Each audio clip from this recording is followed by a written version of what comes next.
The techniques of painters today have made new demands on the artist's colourman. To meet these demands, George Rowney introduced Cruller in 1963. Leonard Rosserman is one of the painters who has been using these colours from the start. Here he is using Cruller colours on a primed canvas previously treated with Cruller primer. Leonard Rosserman is perhaps best known as a mural painter, and during the last few years has carried out many commissions. In this instance, a sable is being used, and the colours themselves have been diluted with water. One of the features of Cruller colours is that they can be diluted with water and Cruller mediums. Cruller mediums can be used which dry to a matte or gloss finish. Mixing is exactly the same as for other media, and similar results can be expected from it. The palette which Rosserman uses is a glass tabletop, which can easily be cleaned at the end of the session. One of the important features of Cruller colour is its ability to retain brush strokes after it has been applied. Brushes may be either soft hair, hog, or nylon. Leonard Rosserman in the past few years has executed many large-scale works. One of the many features of Cruller colour he appreciates is their speed of drying. After 2 hours, the paintings may be rolled and transported from the artist's studio and later remounted without any evidence of cracking.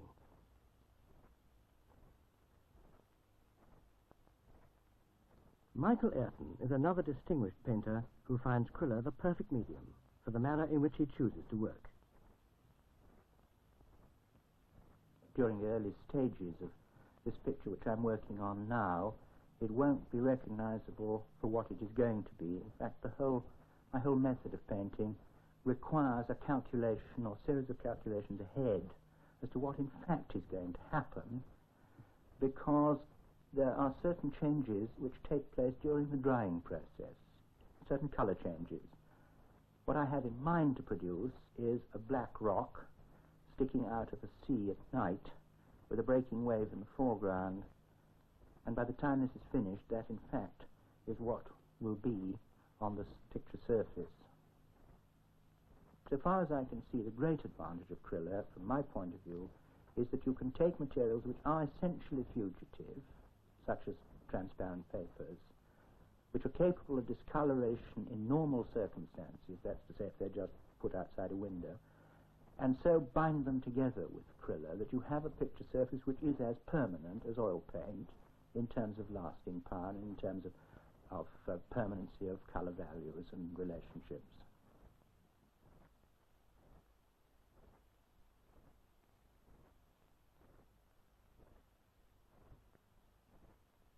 Brendan Neeland is a young painter and tutor at the Manchester College of Art. We met him at his exhibition at the Angela Flowers Gallery in London. He paints exclusively with flow formula Cruller. This paint is ideal for his airbrush technique. Being of a less viscous consistency, it flows well with the highest possible level of colour saturation. This is the second time I've had a show at this gallery. I think it's very useful to get the paintings out of the studio and to look at them in a fresh environment. They're generally to do with reflections in car bodies, generally in the bonnet of the body of the car. The surface and the reflection on it is important. What they reflect and the environment they are in is very important. The painting on the left is from a car in Mayfair.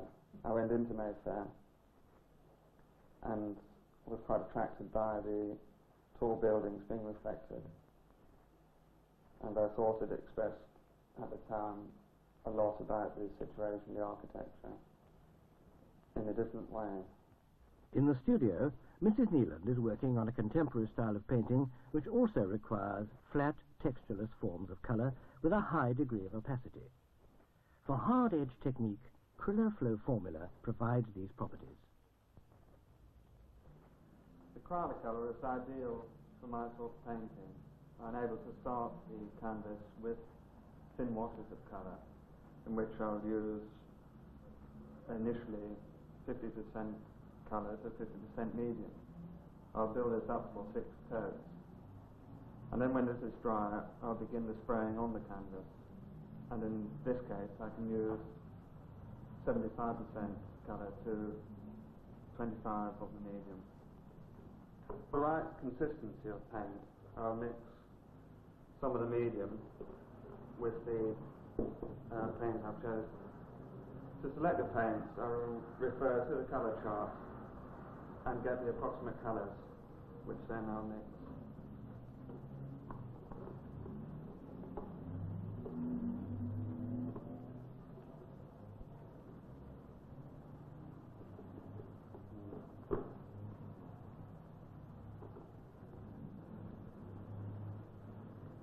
Once the paint is ready, the colour is right and the consistency right, then I will start spraying.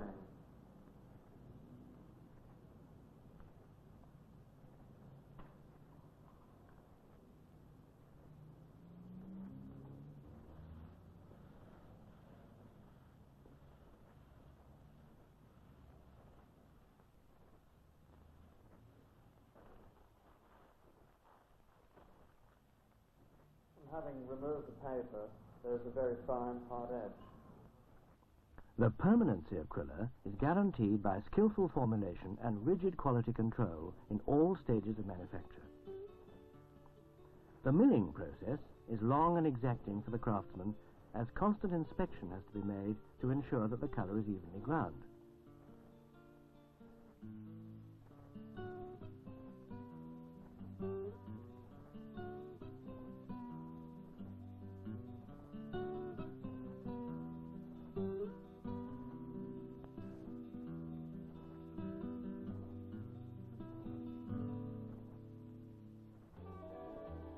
At the tubing process, the colour is injected into the base of the tube, which is then folded precisely to exclude all air.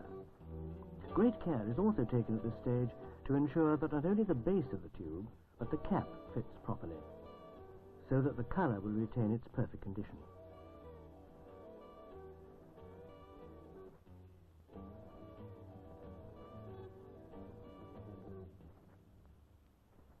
In the laboratory, many tests are carried out, and one of the most important is for consistency. The paint is adjusted to 25 degrees centigrade by standing in a water bath for at least an hour. The viscosity of the paint is then measured by a reading on the dial of the viscometer and controlled to the standard. The Ministry of Health control the level of toxic elements in paints supplied to schools. This is the very latest analytical technique for these determinations.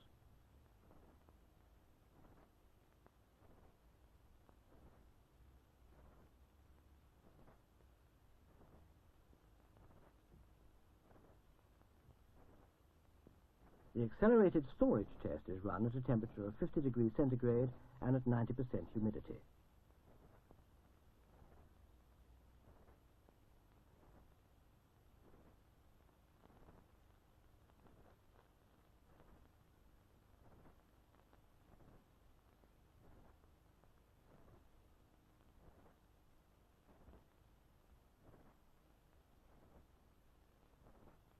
This is a test of stability in freezing conditions and is run at minus 40 degrees centigrade, the lowest temperature recorded in Canada in the past 60 years. The pH meter measures the acidity or alkalinity of the product. The stability of Quiller and PVA requires that these be carefully controlled.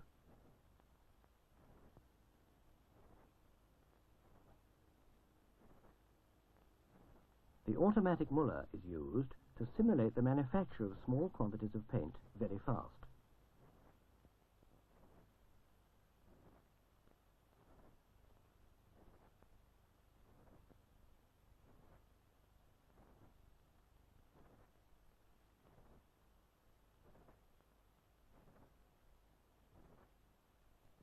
Drying out is another important test, and here samples of Quiller are squeezed onto a board previously primed with Quiller primer, and after a specific time they are tested for dryness and hardness with a palette knife.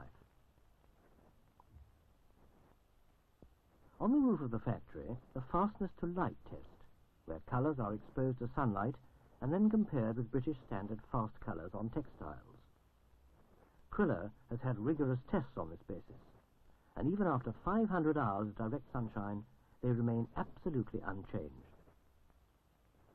Artists such as Alan Sorrell, who is world famous for his reconstruction drawings of old monuments and castles, know they can rely on Krilla-Colour.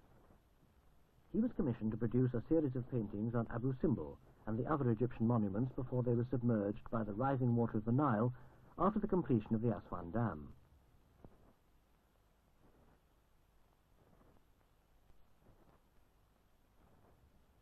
Here he is, working on a support of handmade rag paper, which has previously been stretched onto a drawing board.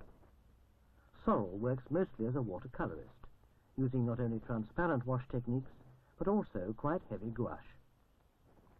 He found that the emulsion-based Krilla-Colours answered very well his quite stringent demands. For him, he may want the ultimate in transparent wash, and the colours are broken right down with liberal applications of water. Or he may need strong gouache techniques, such as he is mixing here, when he can apply the accents to his pictures. Mostly, he works with a soft bristle brush, and finds that not only does he have complete control with Krilla, but also considerable license for his particular delicate techniques.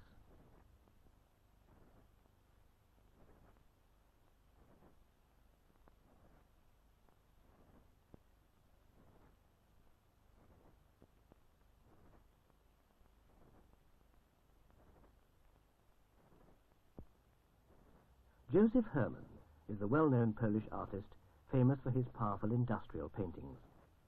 He says that when in 1951 he was commissioned by the Festival of Britain Committee for this mural, that it took him 10 months, owing to the protracted drying time made necessary by the techniques of glazing oil over tempera and protecting the result with multiple coats of varnish.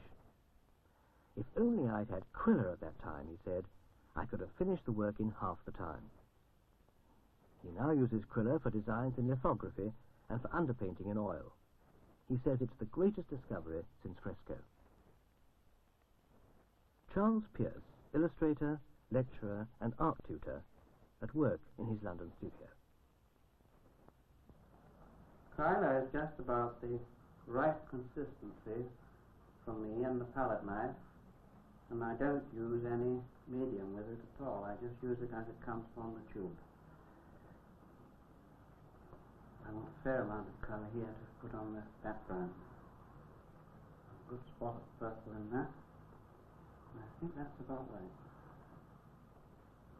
If you're working with a palette knife, you know you must mix your colour well on the palette before you put it onto the canvas, or you're going to get rather streaky things in the colour.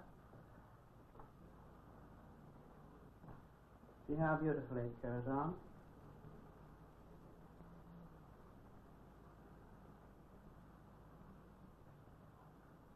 There's the streak that I spoke about. Now we'll come a little more purple into that. You'll notice that I lift with the right-hand side of the palette knife if I'm coming away from a right-hand edge, and from the left-hand side I'm coming away this way.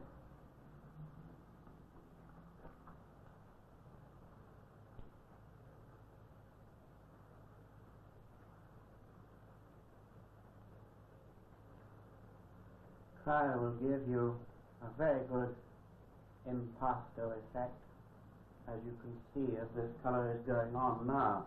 It's giving you a wonderful impasto effect.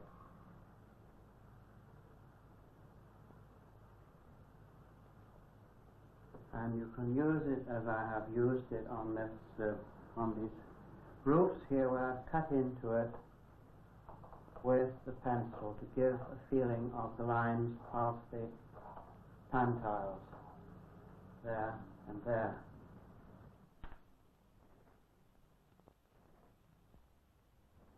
Both standard Krilla and flow formula Krilla-Colours may be used individually for their respective properties, or otherwise combined for even greater flexibility.